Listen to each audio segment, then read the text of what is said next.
Bonjour à toutes, bonjour à tous. Comment allez-vous aujourd'hui? On est le lundi 19 janvier. J'espère que vous allez attaquer la semaine en forme. Je vous souhaite la bienvenue bien sûr dans le français c'est facile avec Adrien. Et aujourd'hui, on va parler d'une expression qui est prendre la main dans le sac.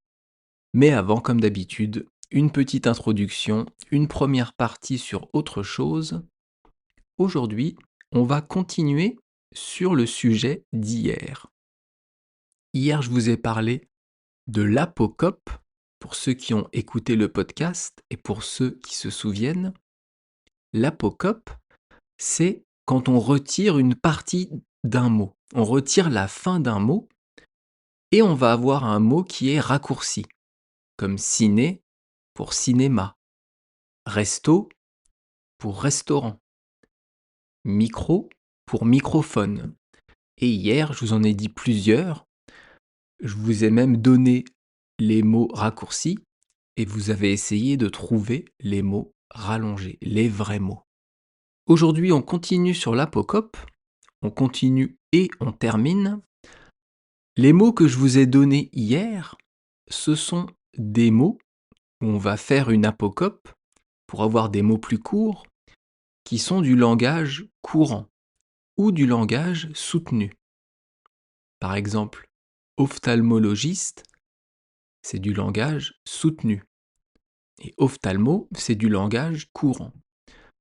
Aujourd'hui, je vais vous parler d'apocope du langage familier, du langage parlé, donc de choses que vous pouvez tout à fait utiliser à l'oral, mais moins à l'écrit. Il y a peu de chances que vous voyez ces mots raccourcis dans des livres, peut-être dans des bandes dessinées, ça c'est sûr, mais dans des livres, il y a moins de chances. Donc aujourd'hui, on va voir 7 mots qui sont raccourcis, donc 7 apocopes du langage familier. Mais on peut aussi avoir une apocope avec des noms propres. Je vous parlerai de ça juste après. Alors on commence avec le premier mot. Le premier mot c'est deg. D-E-G. Un exemple de phrase. Hier, j'ai raté mon examen, je suis deg. Hier, j'ai raté mon examen, je suis deg. Vous entendez, je dis je suis deg. Je ne dis pas je suis et le mot c'est dégoûté. Donc j'utilise je suis du langage familier à la place de je suis, dont je vous ai parlé il y a 3 ou 4 jours, et deg à la place de dégoûté. Être dégoûté, ça a 2 sens. Soit quand vous mangez ou quand vous sentez quelque chose de très mauvais, une odeur très forte, on peut être dégoûté, avoir du dégoût. Mais on peut aussi être dégoûté, je suis deg, quand vous avez raté quelque chose, quand quelque chose se passe mal. Par exemple, un examen de français. J'ai raté mon examen, je suis deg. Donc c'est ça, dégoûté. Dégoûté, c'est le vrai mot. L'apocope de dégoûté, c'est deg. On en a un autre qui ressemble, qui est dégueu. Dégueu. Là, c'est D-E-G-U-E-U. Dégueu.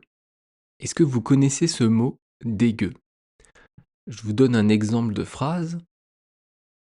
Hier, j'ai cuisiné, mais c'était très mauvais. C'était dégueu.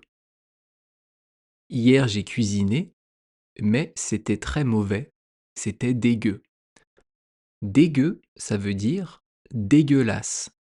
Dégueu, c'est l'apocope de dégueulasse.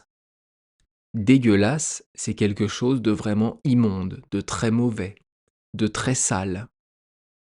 Comme, je sais pas, les chiottes d'un camping. Les chiottes d'un bar à Paris, ça c'est dégueulasse aussi. Donc dégueu, c'est immonde, c'est crade, c'est dégueulasse, tout simplement. Donc dégueulasse, c'est le vrai mot. Dégueu, c'est l'apocope. On continue? Allez, encore une apocope du langage familier. Le mot c'est cata. Et on dit c'est la cata. C'est la cata. Demain, je dois rendre un dossier à mon travail, mais je n'ai rien fait. C'est vraiment la cata. La cata, c'est quoi? Est-ce que vous connaissez le vrai mot qui suit après cata? C'est la catastrophe.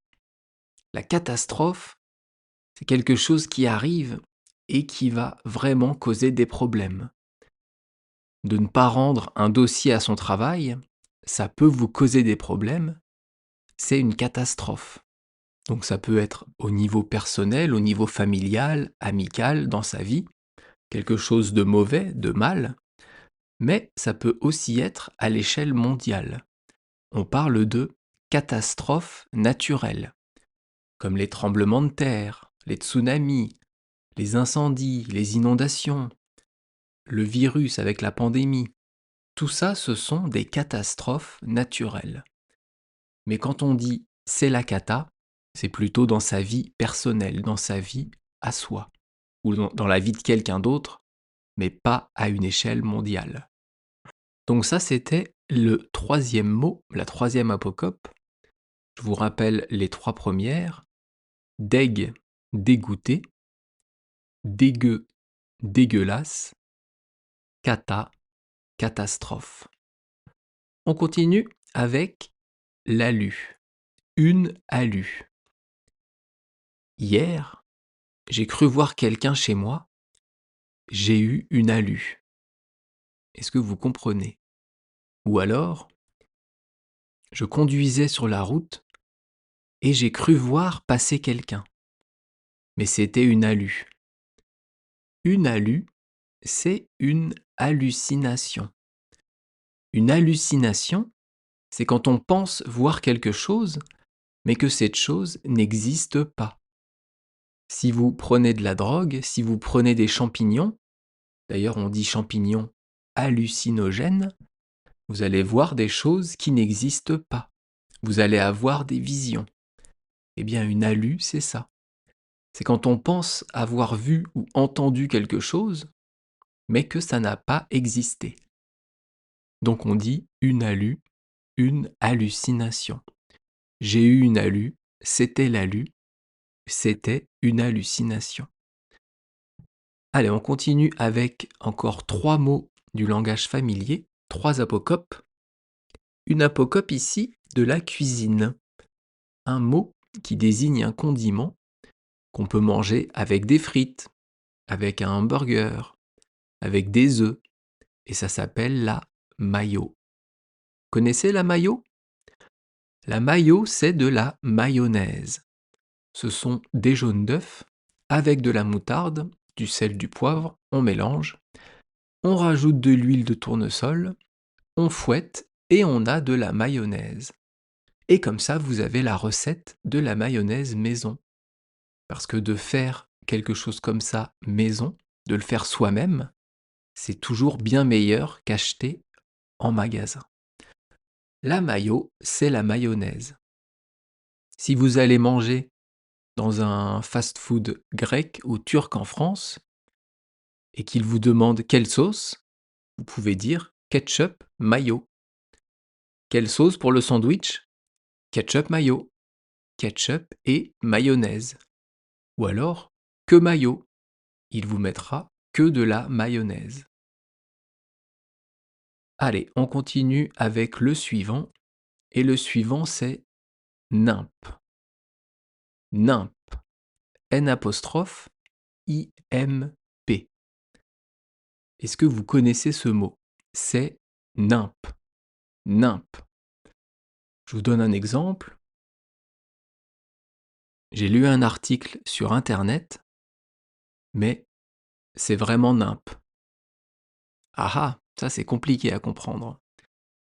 J'ai lu un article sur Internet, c'était vraiment nimp. Ça veut dire c'était vraiment n'importe quoi. C'était que des conneries. C'était que des mensonges. C'est nimp, ça veut dire c'est n'importe quoi. Ou quand quelqu'un vous dit quelque chose et que vous ne le croyez pas, vous pouvez dire je te crois pas, c'est nimp, c'est n'importe quoi. Ça veut dire ce que tu dis, en gros, c'est de la merde. C'est faux. Donc ça, c'est nimp. Et le dernier apocope pour aujourd'hui du langage familier, c'est quoi? C'est impec. C'est impec. I-M-P-E-C. Un exemple de phrase. Est-ce que ça te va si on se retrouve demain à 18 h? Oui, c'est impec. Oui, c'est OK pour moi. Oui, c'est impec pour moi. Oui, c'est impeccable. Le vrai mot, c'est impeccable. Ça veut dire parfait, nickel. Et l'apocope, c'est impec.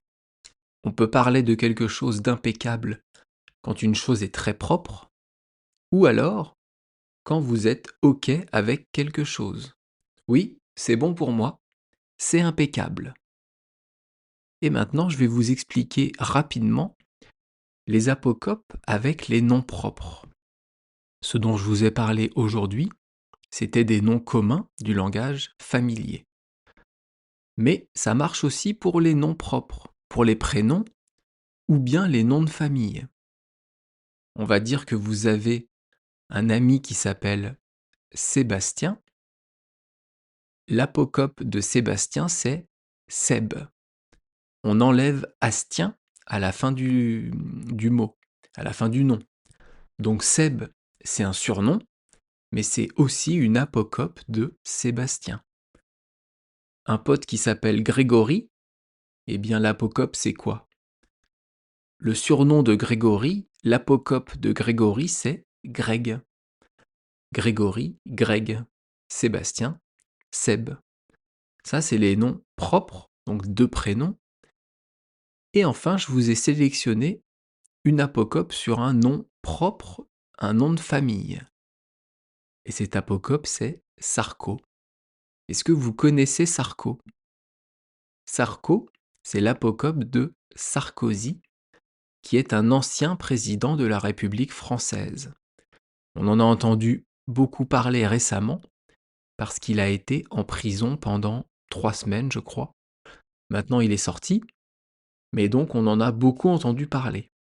Eh bien, on dit souvent Sarko ceci, Sarko cela, et donc Sarko, c'est l'apocope de Sarkozy.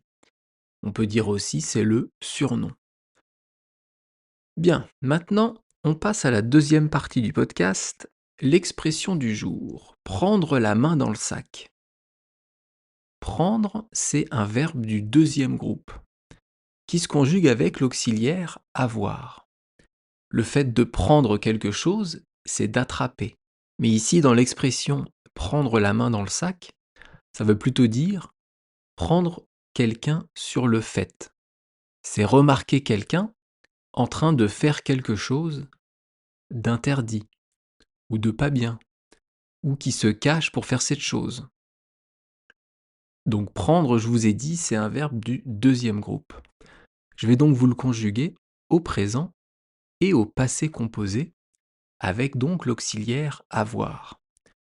Prendre au présent, ça donne je prends, tu prends, nous prenons, vous prenez et ils prennent.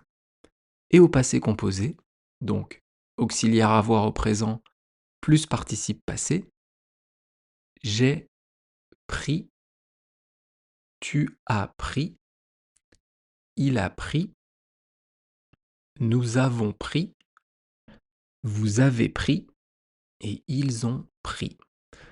Ça, c'est pour le verbe prendre. Ensuite, on a la main. La main, je pense que vous connaissez, c'est le bout du bras. C'est là où il y a les doigts.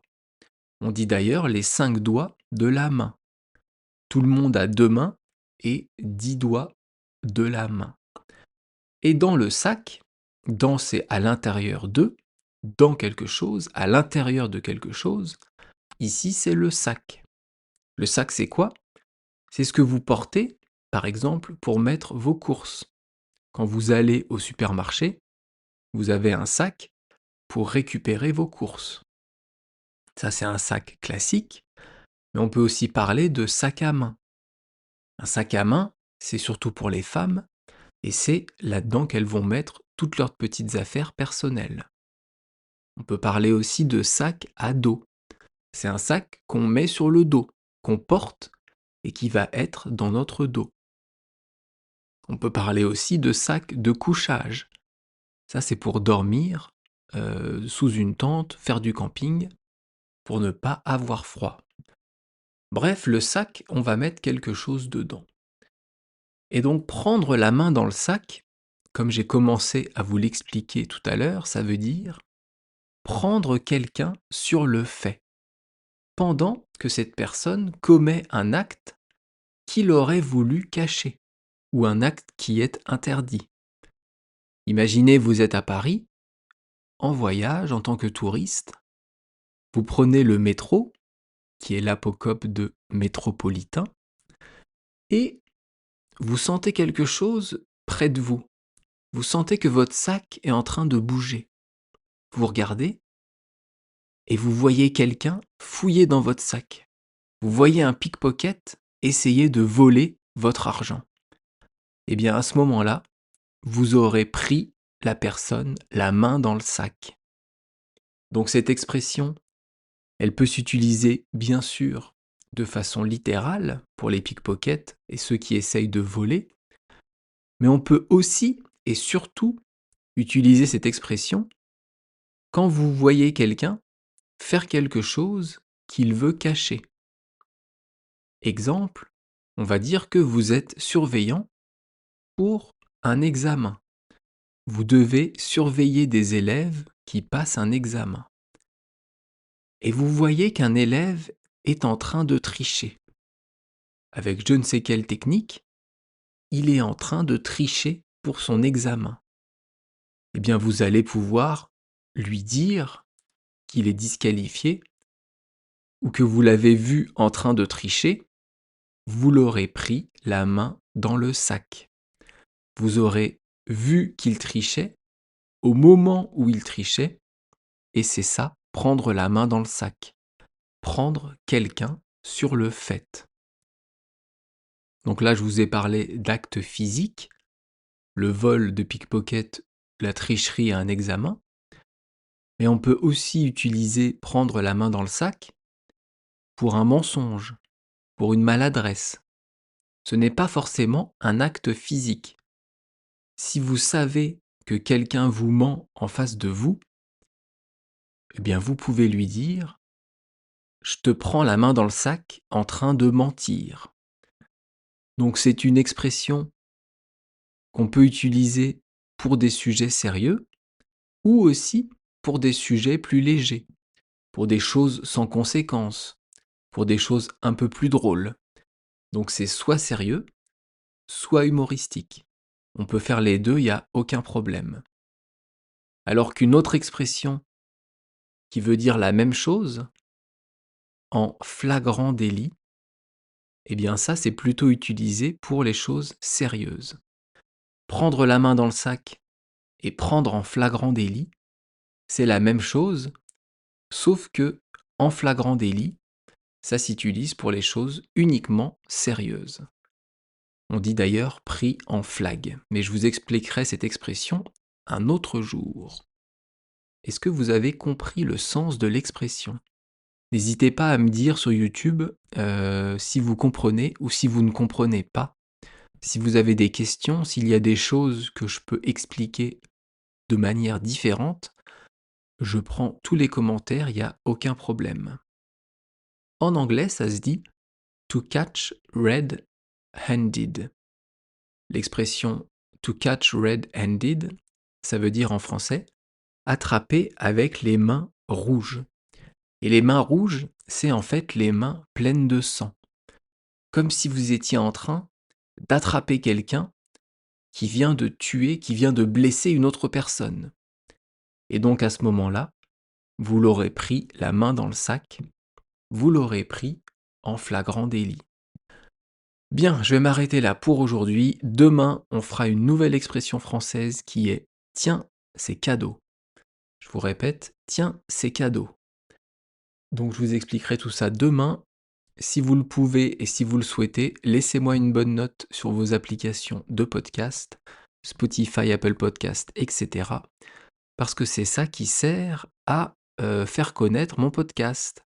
J'espère que ça vous a plu. On se retrouve donc demain pour une nouvelle expression française. Et d'ici là, je vous souhaite de passer une bonne journée. À bientôt. Bye bye, hasta luego. Matane.